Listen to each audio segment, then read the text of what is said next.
Good evening, Kelsey. Thank you for your discussion post. I wanted to come and just give a few takeaways from your posting. Um, the first point you made was how framing libraries as educational settings, whether they're public or school libraries, and I totally agree with that. Um, Libraries are already like an extension of the classroom. You know, kids are coming in, they're working on research, they're doing homework, um, tutors are coming in to tutor. Um, Adults are using it for lifelong learning. They're learning new skills, digital literacy. Um, Story time is going on. And other things. So I totally agree with the library. It's already used as an educational setting. You talked about false in the Dunlap article. Um, you stated hearing another person's story and listening to them empowers and allows for change in thought, also connection through human struggles. And I thought about the part where it talked about um, how Anne's how she renounced like what she grew up um, believing. Once she ran into others that were doing the same kind of work, working for racial and economic change. So there was opportunity for her to change her mind and to actually do the work to make a difference. In the Maybe She's Just Strict article, you made some really good points. How libraries fail to be welcoming spaces for BIPOC youth. We need to rethink our practices and policies. Um, it's already a struggle getting teens in. I had talked a couple of weeks ago about um, when we had started visiting libraries after COVID. Um, a lot of the libraries were saying the same thing, like we can't get our youth back, our teens back into the library, and it's just so hard. And we visited one rural library, very small library, but the way she got the teens back in was that they were refiguring their teen space. And so she allowed the teens to come in and they redid the space. They actually did their own art. So the art's on the wall. They picked out furniture, they picked out a rug to go over there. So it gave them some ownership. It gave them some ownership of that space. So that was a way she was able to get the teens back into the library. Um, let's see, um, like teens see the library, as a traditional book sanctuary where you have to be quiet. That's totally changed now.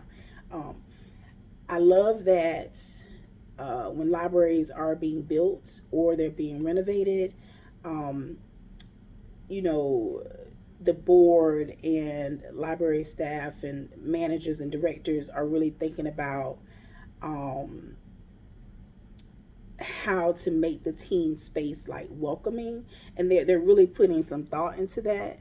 Um, we've seen one library I went to, although the space is open, it's an open concept. They did make a room, a soundproof room for teens, and so teens go in there. They have their gaming stations in there. They can go in and play games. They can go in and talk. They can go in and do homework. So um, libraries are starting to think more um, about what's going to get the teens in and what's going to keep them in. So um, I wrote down, oh, you made a point about teens being over disciplined. And I wrote down, we don't know What youth go through at home is the same thing at schools. We have to be careful how we handle youth. This is why it is so important to make sure teen services is really a passion and not just a job. And it talked in the article when they did the study, and I think one of the teens was like, "Why are you here? Like, why are you here if you don't want to, be welcoming, be nice, be kind? Like, why are you here?" And I think that too, going to going through drive-throughs, like, and people are just so nasty, and you're trying to be nice. Just like, why are you here? I mean, I understand you need a paycheck, but it doesn't cost anything to be nice. Let me move on quickly. I'm already at 5 minutes. You also talked about we need to be more concerned about the entire community using the library as a hub for resources than we are about upholding rules that don't function in the current library environment. And I just thought about, I want to talk about like how I don't completely agree with security staff being in small rural libraries. Youth are already, especially in where these libraries sometimes are in these communities, they're already feeling some kind of way about law enforcement, so having security there is like they're being watched, they're being policed, and like it can be intimidating. It can really be intimidating. So yeah, I don't fully, I mean, I understand why they're there, but yeah, it does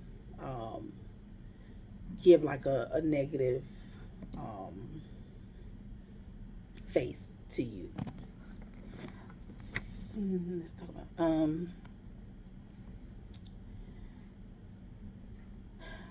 you talked about the apartheid article, the children of color in literature, and you asked the question, how do we let this happen? How did publishing companies let this happen? And I wrote down again, I said no one was speaking up or even cared about BIPOC representation. That's just the way it was. And I talked about how when I was growing up, I really don't remember seeing books that looked like me. The only thing I remember, I read lots of picture books, but I always wanted the brand new picture books. Like I wanted the shiny picture books. I don't remember, really gravitating to a certain type, but I don't remember ever seeing books that, with characters that looked like me, stories about my life, growing up in a single parent home, just those kind of things. I don't remember seeing those things. So just being intentional about diversifying the collection, programming, resources, and displays, that's what we have to work hard at. Let me see.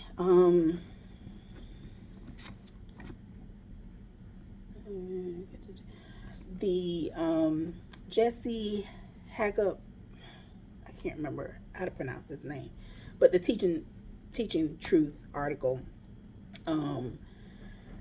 you stated the resilience of teachers and how important it is to stand up and make the difference, stand up to racist teaching practices, and you were talking about it was heartbreaking.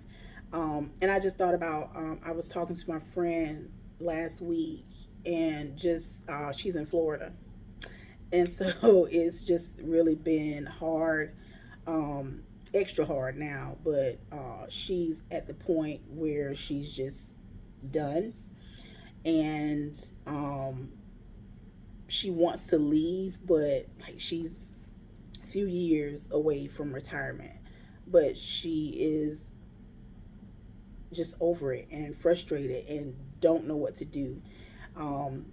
She every night she's just emotionally drained, and it's just taking a lot out of her. So I my hat's off to educators that are standing up for their students, that are standing up for the truth, despite all that's going on. Let me see. And you talked about the Project Ready modules. Building trust is important to safe space in underserved and mistreated communities.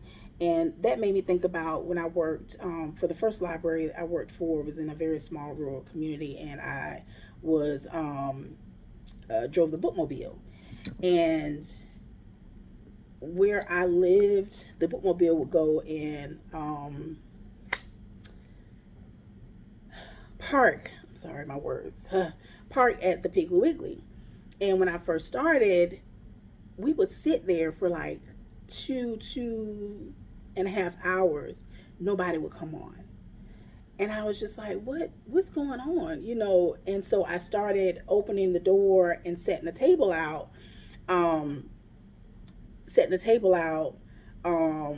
Just to get people to come to the bookmobile, and they would not. And so I asked one of the veteran staff that lived in the community and had worked in the library for almost 40 years. And she said it was because they were not allowed to use the library. They were not allowed to even come onto the bookmobile years and years ago. And people are still holding on to that. They've passed that down to their children, and their children have passed that down to their children. So it was hard to get them to come on, but we got it. We did it, and it changed the way people thought about the bookmobile. I think that's it.